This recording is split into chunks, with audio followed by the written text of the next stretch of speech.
2022. And we have been joined in the studio by our security expert, who's very familiar with us here at Metro Television, Sunny Adib, on the re-arrest and remand. And we understand she was remanded because there was no interpreter in court. Sunny Adib, welcome to our studios. Are you surprised by this move, that she was even in the country and mining when we thought she had eloped justice and we're not going to see her in the country? Completely gobsmacked, me too. Yeah.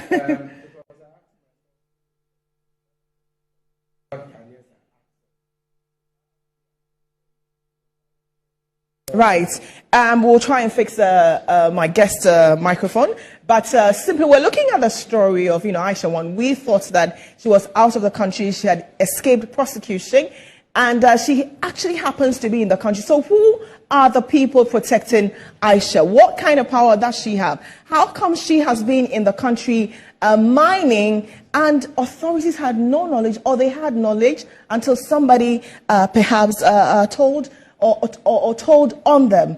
It's a very disheartening situation that we find ourselves in. But then some say we should have hope. Should we have hope? Sunny Adib will be telling us more about this. I'm sorry about what happened earlier. But tell us, do you have any hope in the security that she was in the country, she was mining, and we thought she was in her country?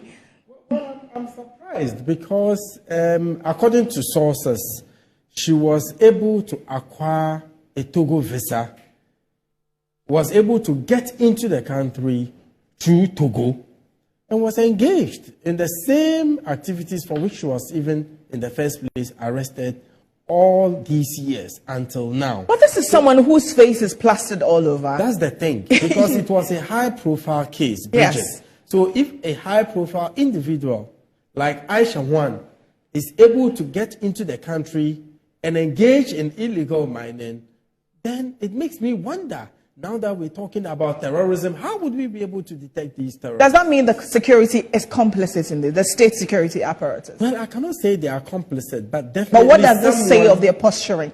Someone should definitely be sleeping on their job. It is shocking that this same individual whose issue came up and everybody talked about it, not just even at the local level, but even at the international level, is able to come back into the country and continue with her galamsey business. What would you want to see happen? Immediately, she should be arraigned before court. She's been remanded, but then they said the reason she was remanded was because there was no Chinese interpreter. It's not that her crimes were grave, egregious, and she needed to be jailed. It's because there was no interpreter. No, I think it should go beyond the absence of an interpreter. She should be remanded, and due process should be followed. And Bridget, this also brings to fore one issue I'm very concerned about. Almost on a daily basis, we see the faces of illegal miners splashed on our screens because the media is made to go cover. We see them arrested, put before the cameras. But do we take the trouble to follow up and find out? On this day, you arrested these individuals. These are their names. What happened to the cases? Because the issue with fighting galamsey goes way beyond arrests. We do the arrest, but do we take them to court?